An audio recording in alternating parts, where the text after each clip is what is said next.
ಅಂಧಕಾರವನ್ನ ದುರ್ಗುಣಗಳನ್ನ ಕಳೆದು ಉಲ್ಲಾಸದ ಜೀವನವನ್ನ ಮಾಡುವ ಹಾಗೆ ಮಾರ್ಗದರ್ಶನ ಯಾರು ಮಾಡ್ತಾರೋ, ಬದುಕಿನ ಸಾರ್ಥಕತೆಯ ಕ್ಷಣಗಳನ್ನ ನಮಗೆ ಯಾರು ತಂದು ಕೊಡ್ತಾರೋ ಅವರಿಗೆ ನಾವು ಗುರು ಅಂತ ಕರಿತೀವಿ ಅಂತ ತಿಳ್ಕೊಳ್ಳೋಣ. ಅಂತಹ ಗುರು ಯಾರಿಗಿರ್ಲಿ ಅವರಿಗೆ ವಂದಿಸಿ ಅವರಿಂದ ಎರಡು ವಿಚಾರಗಳನ್ನ ಹೊಂದಿ ಆನಂದದಿಂದ ಜೀವನ ಮಾಡ್ತೀವಿ ಅಂದ ಮೇಲೆ ಆ ಗುರುವನ್ನ ಧ್ಯಾನಿಸೋದು. ಬುದ್ಧ, ಬಸವಣ್ಣ, ಅಲ್ಲಮ, ಚನ್ನಬಸವಣ್ಣ ಇತ್ಯಾದಿ ಎಲ್ಲ ಶರಣರು, ಸಂತರು, ಮಹಂತರು ಯಾರಿದ್ದಾರಲ್ಲ ಅವರೆಲ್ಲರನ್ನ ನೆನೆಯಬೇಕು ನಾವೆಲ್ಲ. ಎಂತಹ ಸಂದೇಶವನ್ನ ಕೊಟ್ಟಾರ ನೋಡಿ, ಅಮೂಲ್ಯವಾದ ನುಡಿಗಳನ್ನ ಹೇಳ್ಕೊಂತ ಹೋಗ್ಯಾರ ಅವರು. ಹಿಂಗ ಬದುಕಬೇಕು ಅನ್ನೋ ಮಾರ್ಗದರ್ಶನ ಮಾಡ್ಯಾರಲ್ಲ, ಆ ವಚನಗಳನ್ನ, ಆ ಶ್ಲೋಕಗಳನ್ನ, ಆ ತತ್ವಪದಗಳನ್ನ ಮುಂದಿಟ್ಟುಕೊಂಡಾಗ ಆನಂದ ಆಗ್ತದ.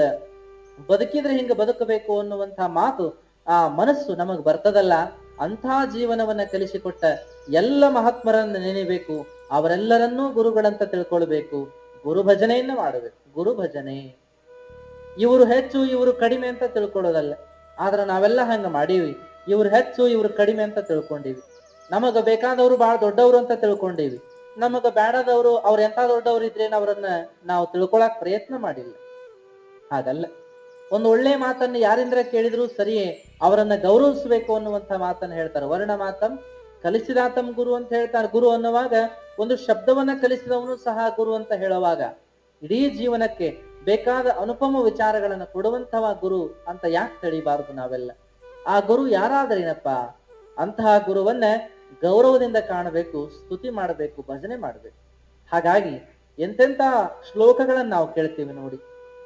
ಬ್ರಹ್ಮಾನಂದಂ ಪರಮ ಸುಖದಂ ಕೇವಲಂ ಜ್ಞಾನಮೂರ್ತಿ ದ್ವಂದ್ವಾತೀತಂ ಗಗನ ಸದೃಶಂ ತತ್ವಮಸ್ಯಾದಿ ಲಕ್ಷ್ಯಂ ಏಕಂ ನಿತ್ಯಂ ವಿಮಲಮಚಲಂ ಸರ್ವದೀ ಸಾಕ್ಷಿಭೂತಂ ಭಾವಾತೀತಂ ತ್ರಿಗಣರಹಿತಂ ಸದ್ಗುರು ತಮ್ ನಮಾಮೆ ಅಂತ ಕೇಳ್ತೀವಿ. ಸದ್ಗುರು ಹೇಗದಾನ ಅಂದ್ರೆ ಸ್ವಯಂ ಪರಮಾತ್ಮನ ಅದಾನ ಅಂತ ಹೇಳಿ.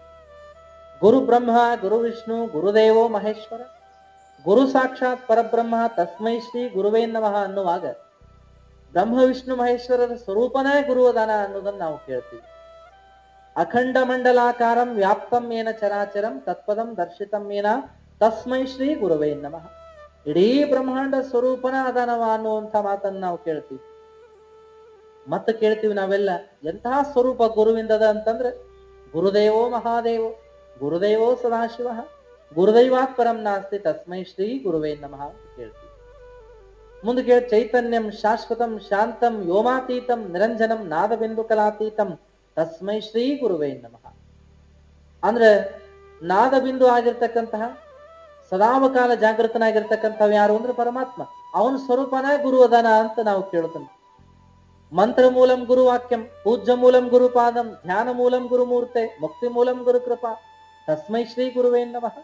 ಹಿಂಗ ಪರಮಾತ್ಮನ ಲಕ್ಷಣಗಳನ್ನೇ ಹೇಳಿ ಹೇಳಿ ಅಂತಹ ಗುರುವಿಗೆ ನಮಸ್ಕಾರ ಅಂತ ಹೇಳ್ತಾ ಇರುವಾಗ ನಾವೆಲ್ಲ ತಿಳಿಬೇಕೇನು ಅಂತಂದ್ರೆ ಗುರುವೇ ದೇವರು, ದೇವರೇ ಗುರುವಾಗಿ ಬಂದಿರ್ತಾನೆ ಅಂತ. ದೇವರು ನಿರಾಕಾರ ಸ್ವರೂಪ, ಆತನ ಸಾಕಾರ ರೂಪ ಯಾವುದು ಅಂದ್ರೆ ದೇವರು ಅಥವಾ ಗುರು ಅಂತ ನಾವು ಕೇಳ್ತೀವಿ. ದೇವರ ಸಾಕಾರ ರೂಪವೇ ಗುರು ಅಂತ ನಾವು ಕಾಣ್ತೀವಿ. ಅಂತಹ ಗುರುವನ್ನ ಧ್ಯಾನ ಮಾಡಬೇಕು, ಭಜನೆ ಮಾಡಬೇಕು ಅನ್ನೋದನ್ನ ಕೇಳ್ತೀವಿ. ಅಂಥ ಗುರುವಿನ ಉಪದೇಶ ನಮ್ಮೆಲ್ಲರಿಗೂ ಮಾರ್ಗದರ್ಶಕ ಅಂತ ತಿಳಿಬೇಕು. ಗುರು ಹೆಂಗ ಮಾರ್ಗದರ್ಶನ ಮಾಡ್ತಾನ ನೋಡಿ. ಉಪದೇಶದಿಂದ ಮಾರ್ಗದರ್ಶನ ಮಾಡ್ತಾನ, ನೋಡುವುದರಿಂದ ಮಾರ್ಗದರ್ಶನ ಮಾಡ್ತಾನ, ಮುಟ್ಟುವುದರಿಂದ ಮಾರ್ಗದರ್ಶನ ಮಾಡ್ತಾನ, ದೀಕ್ಷೆಯ ಮೂಲಕ ಮಾರ್ಗದರ್ಶನ ಮಾಡ್ತಾನ, ಬೈಯುವುದರ ಮೂಲಕವಾಗಿ ಮಾರ್ಗದರ್ಶನ ಮಾಡ್ತಾನ, ನಗುವುದರ ಮೂಲಕವಾಗಿ ಮಾರ್ಗದರ್ಶನ ಮಾಡ್ತಾನ. ಗುರುವಿನ ಮಾರ್ಗದರ್ಶನ ಅನೇಕ ರೀತಿಯಾಗಿರ್ತದೆ. ಒಮ್ಮೇನಾತು ಅಂತಂದ್ರೆ ಒಬ್ಬ ಪುಣ್ಯಾತ್ಮ ಒಬ್ಬ ಗುರುಗಳ ಕಡೆ ಹೋಗಿದ್ನಂತೆ. ಗುರುಗಳು ಬಹಳ ಪಂಡಿತರು, ಜ್ಞಾನಿಗಳು. ಅವರ ಅವರ ಕುಟೀರಕ್ಕೆ ಹೋಗಿದ್ದ, ಅವರ ಆಶ್ರಮಕ್ಕೆ ಹೋಗಿದ್ದ ಪಂಡಿತ ಒಬ್ಬವ. ಹೋಗಿ ಕೇಳೋಣ, ಒಂದ್ ಸ್ವಲ್ಪ ವಿಚಾರ ಮಾಡೋಣ, ಒಂದ್ ಸ್ವಲ್ಪ ಚರ್ಚೆ ಮಾಡ್ಕೋತ ಬರೋಣ, ಅವ್ರಿಗೆ ಏನ್ ತಿಳಿದದ, ನನ್ನ ಪಾಂಡಿತ್ಯ ಎಂತದು ಅಂತ ತೋರಿಸಿ ಬರೋಣ ಅಂತ ಹೇಳಿ ಹೋಗಿದ್ದ ಪಂಡಿತ. ಅಲ್ಲಿ ಹೋಗಿ ನಮಸ್ಕಾರ ಮಾಡಿ, ಅಪ್ಪುಗಳೇ ನಿಮ್ ಕೂಡ ಒಂದ್ 4 ಮಾತಾಡಕ್ ಬಂದೀನಿ ಅಂದ. ಆದ್ರ ಅಪ್ಪುಗಳು ಏನಂದ್ರು ಅಂದ್ರೆ ಆಯ್ತಪ್ಪ ಬಾ ಕುತ್ಕೋ ಅಂತ ಹೇಳಿ ಅವ್ನು ಕುಂದ್ರಿಸಿ ಏನ್ ಮಾಡಿದ್ರು, ಅವರು ಒಳಗಡೆ ಹೋಗಿ ಏನ್ ಮಾಡಿದ್ರು, ಒಂದ್ ಸ್ವಲ್ಪ ಚಹಾ ಮಾಡ್ಕೊಂಡು ಬರ್ತೀನಿ ಕೊಂಡ್ರು, ಇಬ್ರು ಚಹಾ ಕುಡಿದು ಮಾತಾಡೋಣ ಅಂತ ಹೇಳಿದ್ರು. ಆ ಪಂಡಿತನನ್ನ ಕುಂದ್ರಿಸಿ ಅವನ ಎದುರಿಗೇನ ಅಲ್ಲೇ ಚಹಾ ಮಾಡಿದ್ರು. ಚಹಾ ಮಾಡಿ ಏನ್ ಮಾಡಿದ್ರು, 2 ಲೋಟ ಇಟ್ಟು ಲೋಟಕ್ಕೆ ಚಹಾ ಹಾಕಾಕತ್ತಿದ್ರು. ಚಹಾ ಹಾಕಾಕತ್ತಿದ್ರಲ್ಲ, ಆ ಚಾ ಹಾಕಿದ್ರು ಲೋಟ ತುಂಬಿ ಚೆಲ್ಲಾಕ್ ಹತ್ತಿತ್ತು. ಲೋಟ ತುಂಬಿ ಚಾ ಹೊರಗೆ ಚೆಲ್ಲಾಕ್ ಹತ್ತಿತ್ತು, ಆದ್ರೂ ಹಾಕಾಕತ್ತಿದ್ರು ಗುರುಗಳು.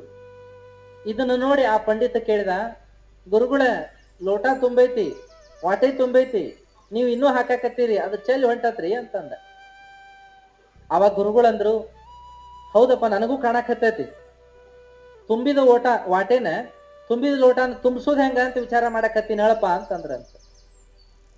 ಅವಾಗ ಅವ ಅಂದ, ಇವ್ರೇನ ಹೇಳಾಕತ್ತಾರ ನನಗ, ಅದಕ್ಕ ನಾ ಏನು ಇವ್ರ ಜೊತೆ ಚರ್ಚೆ ಮಾಡೋದು ಬೇಡ ಅಂತ ಅಷ್ಟಕ್ಕೆ ಸುಮ್ಮನೆ ಆಗ್ಬಿಟ್ಟವ. ಮುಂದೆ ಚಾನು ಕುಡಿಲಿಲ್ಲ. ಅಜ್ಜವ್ರ ಬ್ಯಾಡ ಬಿಡ್ರಿ ನಾ ಬರ್ತೀನಿ ಅಂತ ಹೇಳಿ ಅವ ಹೋದ. ನಾಳೆ ಬರ್ತೀನಿ, ಒಂದಿಷ್ಟು ಕೆಲಸ ಐತಿ ಅಂತ ಹೋಗ್ಬಿಟ್ಟ. ಮತ್ತ ಮರುದಿವ್ಸ ಬಂದವ.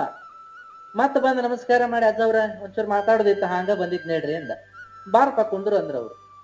ಮತ್ತ ಕುಂದ್ರಿಸ್ಕೊಂಡು ಒಂದಿಟ್ಟು ಚಾ ಮಾಡ್ತೀನಿ ತಡಿಪ, ಕುಡಿದ್ ಮಾತಾಡೋಣ ಅಂದ್ರು. ಮತ್ ಇವ್ರ ಏನ್ ಮಾಡಿದ್ರು ಅಂದ್ರೆ ಚಾ ಮಾಡಿದ್ರು. ಚಾ ಮಾಡಿ ಮತ್ತೆ 2 ಲೋಟ ಇಟ್ಕೊಂಡ್ರ ಹಾಕಕತ್ತಿದ್ರಲ್ಲಿ. ಲೋಟ ಏನ್ ತುಂಬಲಿಲ್ಲ, ಆದ್ರ ಚಾ ಹೊರಗ ಹರಿದು ಹೊಂಟತಿ.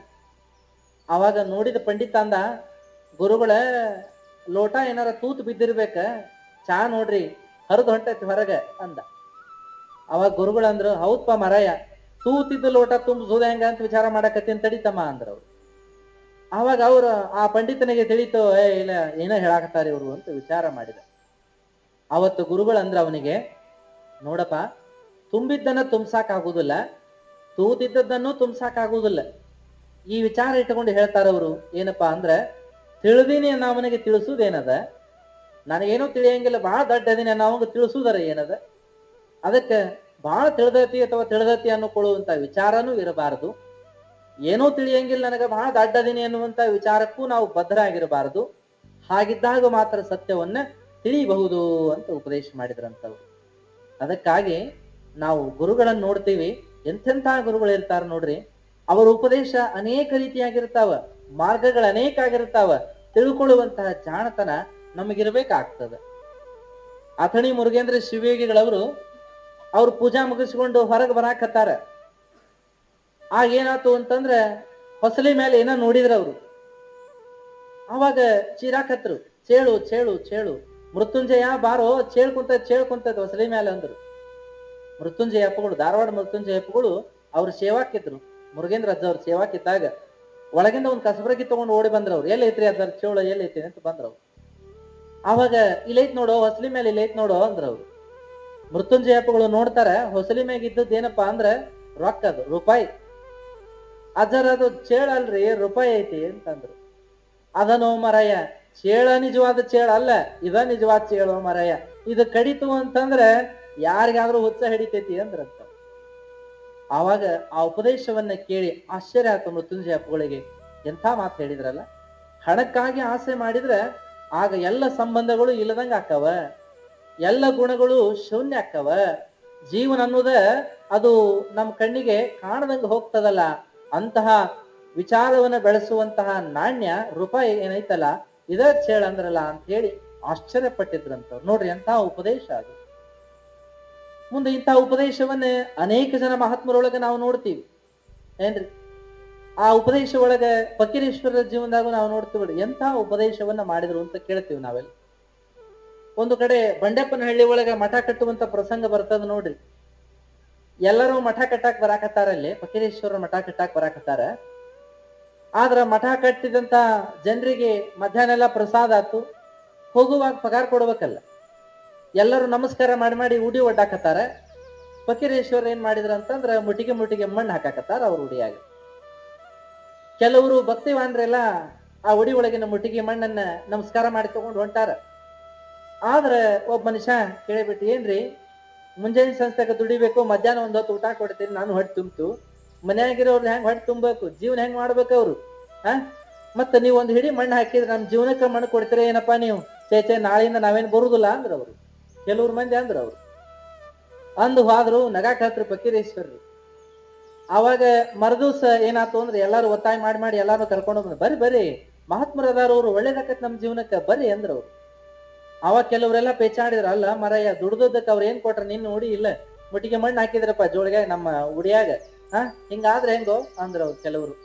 ಇನ್ನು ಕೆಲವ್ರು ತಿಳಿದವ್ರಂದ್ರು, ಮಣ್ಣಿನಾಗ ಎಲ್ಲ ಐತ್ ಮರ, ಮುಟ್ಟಿಗೆ ಮಣ್ಣು ಅಂದ್ರ ಬಂಗಾರ ಆದಿತ್ತದ. ಅವ್ರು ಹೊಲದ್ರೆ ಬಾಬಾ ಅಂತ ಕೆಲವ್ರು ಕರ್ಕೊಂಡ್ ಬಂದ್ರು, ಕೆಲವ್ರು ಬಿಟ್ರು, ಕೆಲವ್ರು ಬಂದ್ರು. ಮುಂದೇನಾತು ಅಂದ್ರ ಅವತ್ತು ಕೆಲಸ ನಡೀತಂತ, ಸಂಜೆ ಮಾಟ ಕೆಲಸ ನಡೀತು. ಸಂಜೆ ಮುಂದೆ ಹೋಗುವಾಗ ಮತ್ತೆ ನಮಸ್ಕಾರ ಮಾಡಿ ಉಡಿ ಹೊರಡ್ಬೇಕು, ಮತ್ತೊಂದೊಂದು ಮುಟ್ಟಿಗೆ ಮಣ್ಣು ಹಾಕಬೇಕು ಫಕೀರೇಶ್ವರ್. ಅವಾಗ ಒಬ್ಬ ಮನುಷ್ಯ ಅವ ಕೇಳೇ ಬಿಟ್ಟ, ಅಜ್ಜವ್ರ ನನಗೇನು ಮಣ್ಣು ಬೇಡ ಒಲ್ಲೆ ಅಂದವ. ಜೋಳಿಗೆ ಒಡ್ಲಿಲ್ಲ, ತನ್ನ ಉಡಿ ಒಡ್ಲಿಲ್ಲವ. ನನಗ್ ಬೇಡ, ಏನಾರ ಕೊಡುದಂದ್ರೆ ರೊಕ್ಕ ರೂಪಾಯಿ ಕೊಡ್ರಿ, ನನ್ನ ಜೀವನ ಕತಿ. ಮಣ್ಣು ಕೊಟ್ರೆ ನನ್ನ ಜೀವನಕ್ಕೆ, ನಮ್ಮ ಮನೆಯಾಗಿರೋರಿಗೆಲ್ಲ ಏನು ಮಣ್ಣು ತಿನ್ನಿಸೋದೈತೆ ಒಲ್ಲೆ ಅಂದವ. ನಿಷ್ಠುರವಾಗಿ ಮಾತಾಡ್ಬಿಟ್ಟ. ಆವಾಗ ನಿಷ್ಠುರವಾಗಿ ಮಾತಾಡಿ, ಎಂಥವ್ರದ್ರಿ ನಿಮಗೆ ತಿಳಿಯಂಗಿಲ್ಲೇನ ಅಂತ ಹಿಂಗ ಎರಡು ಮಾತು ಹೆಚ್ಚು ಮಾತಾಡಿದಾಗ ಫಕೀರೇಶ್ವರ ಏನ್ ಮಾಡಿದ್ರು ಅಂತಂದ್ರ, ಬಾಜು ಇರೋ ಕುರ್ಚಿಗಿನ ಅವಂಗ ಒಗದ್ರಂತ. ಅವಂಗ ಒಗದ್ಗಳೇ ಅವಂಗ ಎದಿಗೆ ಬಡದು ಕೆಳಗೆ ಬಿತ್ತಂತ ಕುರ್ಚಿ ಬಿದ್ರ ಅವಂಗ ಇನ್ನೊಂದು ಸಿಟ್ಟು ಬಂತ. ಅವಂಗ ಒದರಾಡಿದವ, ಏನ್ರಿ ಎತ್ತವ್ರ ನೀವು, ರೊಕ್ಕ ರೂಪಾಯಿ ಕೊಡ್ರಿ ಅಂತ ಕೇಳಿದ ದೊಡ್ಡ ತಪ್ಪನ, ಕುರ್ಚಿಗೆ ಒಗಿತಾರಲ್ಲ ನೀವು, ಹಿಂಗಂತ ಒದರಾಡಿ ಆ ಕುರ್ಚಿಗೆ ತಗೊಂಡು ಮತ್ತೆ ಅವ್ರಿಗೆ ಒಗಿಬೇಕನ್ನೋ ಸಿಟ್ಟಿಲೆ ಬಗ್ಗಿ ಕುರ್ಚಿಗೆ ತಗೊಳಕ್ ಹೊಕ್ಕಾನ. ಕುರ್ಚಿಗೆ ಏನಾಗ್ಯದ ಅಂದ್ರ ಬಂಗಾರದ ಕುರ್ಚಿಗೆ ಆಗ್ಯದ. ಕಬ್ಬಣ ಕುರ್ಚಿಗೆ ಹೋಗಿತ್ತು, ಬಂಗಾರ ಕುರ್ಚಿಗೆ ಆಗಿತ್ತಂತ. ಆಶ್ಚರ್ಯಪಟ್ಟವ. ಆವಾಗ ಎಲ್ಲರಿಗೂ ಆ ಪವಾಡ ನೋಡಿ ಆನಂದ, ಆಶ್ಚರ್ಯವೇ ಆಶ್ಚರ್ಯ. ಫಕೀರೇಶ್ವರ ನಮಸ್ಕಾರ ಮಾಡ್ತಾರ. ಆ ಫಕೀರೇಶ್ವರರಿಗೆ ನಮಸ್ಕಾರ ಮಾಡಿ ಆ ದಿನ ಎಲ್ಲರೂ ಸಹ ಸಂಭ್ರಮ ಪಡ್ತಾರ. ಮರುದಿವಸದಿಂದ ಸೇವೆಗೆ ತಪ್ಪದ ಬರ್ತಾರ. ಎಲ್ಲರ ಜೀವನವನ್ನ ಉದ್ಧಾರ ಮಾಡಿಕೊಡ್ತಾರ ಅನ್ನೋದನ್ನ ನಾವು ನೋಡ್ತೀವಿ. ಇಂಥ ಅನೇಕ ಪವಾಡಗಳು ಎಲ್ಲ ಮಹಾತ್ಮರ ಜೀವನದೊಳಗೆ ಆದಂತಹದ್ದನ್ನು ನೋಡ್ತೀವಿ. ಒಂದೊಂದು ಘಟನೆಯ ಮೂಲಕ ಭಕ್ತರನ್ನ ಪರಿವರ್ತನೆ ಮಾಡಿದಂತಹ, ಉದ್ಧಾರ ಮಾಡಿದಂತಹ ಜೀವನ ನೋಡ್ತೀವಲ್ಲ. ಹಾಗೆ ಗುರು ಏನ್ ಮಾಡ್ತಾನ ಅಂತಂದ್ರೆ, ತನ್ನ ಸದ್ಬೋಧೆಯಿಂದ, ತನ್ನ ಒಂದು ಕ್ರಿಯೆಯಿಂದ, ತನ್ನ ಪವಾಡದಿಂದ, ತನ್ನ ನೋಟದಿಂದ ಆತ ಭಕ್ತರನ್ನು ಉದ್ಧಾರ ಮಾಡ್ತಾನ. ಹಾಗಾಗಿ ಆ ಗುರು ಹೀಗಿರ್ತಾನ ಹಾಗಿರ್ತಾನ ಅಂತೇನಲ್ಲ, ಹಾಗಾದ್ರೂ ಇರಬಹುದು. ದೇವಿ ಪುರಾಣದೊಳಗ ಹೇಳ್ತಾರ ನೋಡ್ರಿ, ಗುರು ಆತ ದೊಡ್ಡವರಂಗೂ ಇರಬಹುದು, ಗುರು ಸಣ್ಣ ಮಗುವಿನಂಗಿರಬಹುದು, ಗುರು ಆತ ತೊಟ್ಟಿಲ ಕೂಸಿನಂಗಿರಬಹುದು, ಗುರು ಹುಚ್ಚನಂಗಿರಬಹುದು, ಗುರು ಒಮ್ಮ ದಡ್ಡನಂಗಿರಬಹುದು. ಗುರು ಹೇಗಾದ್ರೂ ಇರ್ತಾನಪ್ಪ. ಗುರುವಿನ ಲಕ್ಷಣವನ್ನ ನಿಮಗ ಅಳೆಯಕ್ ಆಗುದಿಲ್ಲ ಅಂತ ಹೇಳಿ ದೇವಿ ಪುರಾಣದೊಳಗ ಬರ್ಕೋತ್ ಹೋಗ್ಯಾರ್ರಿ. ನೋಡಿರ್ಬೇಕು, ನೀವೆಲ್ಲ ನೋಡಿರ್ತೀವಿ. ಹೆಂಗಪ್ಪ ಅದು ಹೆಂಗ್ ಇರ್ತಾರ ಅಂತ ಕೇಳಿದ್ರೆ ನೋಡ್ತೀವಲ್ಲ, ಗದಗ ಹತ್ರ ಅಲ್ಲಿ ನರಗುಂದ ಹುಚ್ಚಿರಪ್ಪಜ್ಜ ಅಂತ ಆಗಿ ಹೋಗ್ಯಾರ ನೋಡ್ರಿ. ನರೇಗಲ್ಲ ಹತ್ರ ಹುಚ್ಚಿರಪ್ಪಜ್ಜ ಅಂತ ಹುಚ್ಚನಂಗ ಇದ್ದಂತಹ ಜೀವನವನ್ನು ನಾವು ನೋಡ್ತೀವಿ. ಇನ್ನು ಮುಳುಗುಂದ ಕಡೆ ಬಾಲಲೀಲಾ ಮಹಂತ ಸ್ವಾಮಿಗಳವರು ಮಗುವಿನಂಗಿದ್ರವ್ರು, ಸಣ್ಣ ಮಗುವಿನಂಗಿದ್ರಂತವ್ರು. ವಯಸ್ಸಲೇ ದೊಡ್ಡವ್ರದಾರ ಖರೆ, ಆದ್ರೆ ಸಣ್ಣ ಹುಡುಗರ ಗತೆ ಮಾಡ್ತಾರ ಅವರು. ಆ ಮಠದೊಳಗೆ ಓಡಾಡ್ಕೊಂತ ಈ ಕಂಬ ಮುಟ್ಕೊಂತ ಆ ಕಂಬ ಹಿಡ್ಕೊಂಡು ಈ ಕಂಬ ಹಿಡ್ಕೊಂಡು ಹಾಡ್ ಹಾಡ್ಕೊಂತ ಮಾತಾಡ್ಕೊಂತ ಅಡ್ಡಾಡುವಂತ ಮಗುವಿನಂಗಿದ್ರಂತವ್ರು. ಅದಕ್ಕೆ ಅವ್ರಿಗೆ ಏನಂತ ಕರೆದ್ರು ಅಂದ್ರೆ ಬಾಲಲೀಲಾ ಮಹಂತ ಶಿವಯೋಗಿ. ಕೈಯಾಗ ಏನ್ ಸಿಗತೈತಿ, ಈದ್ಲಿ ಸಿಕ್ಕ್ರ ಈದ್ಲಿ, ಚಾಕ್ಪೀಸ್ ಕಡುವ ಬಳಪ ಸಿಕ್ಕ್ರ ಅದು ತಗೊಂಡು ಗ್ವಾಡಿ ಮೇಲೆ ತಮಗೇನ್ ಅನ್ಸ್ತತ ಅದನ್ನ ಬರ್ಕೋತ ಅಡ್ಯಾಡ್ತಿದ್ರಂತ. ಯಾರ ಹತ್ರ ಏನ್ ಬೇಕು ಹೋಗಿ ಕೇಳುದು, ನನಗೊಂದು ತಿನ್ನಾಕ್ ಕೊಡು ಅಂತ ಕೇಳುದು. ಇಂಥ ನಿಮ್ಮಂತ ತಾಯಂದ್ರ ಕಂಡ್ರ ಹೋಗಿ ಯವ ಅಂತ ಸೆರೆ ಹಿಡ್ಕೊಂಡು ನಿಂತ್ಕೊಳ್ಳೋದು, ಯವ ನನಗೇನ್ರ ತಿನ್ನಾಕ್ ಕೊಡು ಅನ್ನೋದು. ಹಿಂಗ ಸಣ್ಣ ಮಕ್ಕಳಿಗತೆ ಮಾಡ್ತಾ ಇದ್ರಂತ ಅವ್ರು ಬಾಲಲೀಲಾ ಮಹಂತ ಸ್ವಾಮಿಗಳವರು. ಹಿಂಗ ಮಗುವಿನಿಗತೆ ಇದ್ದಂತಹ ಬಾಲಲೀಲಾ ಮಹಂತ ಸ್ವಾಮಿಗಳನ್ನ ನೋಡ್ತೀವಿ. ಹುಚ್ಚನಂಗಿದ್ದಂತಹ ಹುಚ್ಚಿರಪ್ಪಜ್ಜನನ್ನ ನಾವು ನೋಡ್ತೀವಿ. ಇನ್ನ ಪೂರ್ಣ ತನ್ನನ್ನ ತಾನು ಮರ್ತಂತಹ ಲಡ್ಡು ಮುತ್ತೆಯನ್ನು ನೋಡ್ತೀವಿ ಅಲ್ಲ. ಹುಚ್ಚ, ತನ್ನ ಮೇಲೆ ತನ್ನ ಖಬರ ಇಲ್ಲ ಅನ್ನುವಂತಹ ಲಡ್ಡು ಮುತ್ತೆಯನ್ನು ನಾವು ನೋಡ್ತೀವಿ. ಇನ್ನು ನಾನೇ ಪರಬ್ರಹ್ಮ ಅನ್ನುವಂತಹ ಸಿದ್ಧಾರೂಢರನ್ನ ನಾವು ನೋಡ್ತೀವಿ ಅಲ್ಲ. ಆಮೇಲೆ ಹಜರತನ ಭಕ್ತರಿಗೆ ಹಜರತನಾಗಿ, ಹರಿಯ ಭಕ್ತರಿಗೆ ಹರಿಯಾಗಿ, ಹರನ ಭಕ್ತರಿಗೆ ಹರಿಯಾದಂತಹ ಫಕೀರೇಶ್ವರನ್ ನಾವು ನೋಡ್ತೀವಿ. ಇನ್ನು ಎಲ್ಲರ ಜೊತೆಗೆ ಪ್ರೇಮದಿಂದ ಬದುಕಿ ಸದುಪದೇಶಗಳನ್ನ ಮಾಡ್ತಾ ಸಾಗಿದಂತಹ ಅನೇಕ ಜನ ಬಸವಾದಿ ಪ್ರಮುಖರನ್ನ ನಾವು ನೋಡ್ತೀವಿ. ಯಡಿಯೂರು ಸಿದ್ಧಲಿಂಗೇಶ್ವರನ್ನ ನಾವು ನೋಡ್ತೀವಿ. ಹೀಗೆ ಗುರು ಅನೇಕ ರೀತಿ ಒಳಗಿರ್ತಾನ. ಅಂತಹ ಗುರುವಿನ ಲಕ್ಷಣವನ್ನ ನಮಗ ನೋಡಿ ಅಳೆಯಕ್ಕಾಗುದಿಲ್ಲ. ಅದಕ್ಕೆ ನಾವು ಮಾಡ್ಬೇಕಾದ್ದೇನಂತಂದ್ರೆ, ಸಿಕ್ಕ ಗುರುವನ್ನ ಕೈ ಮುಗಿದು ಭಕ್ತಿಯಿಂದ ಪ್ರಾರ್ಥನೆ ಮಾಡಿಕೊಂಡು ಆತನ ಉಪದೇಶವನ್ನ ಕೇಳಿಕೊಂಡು ಜೀವನವನ್ನ ಧನ್ಯ ಮಾಡಿಕೊಳ್ಳಬೇಕು.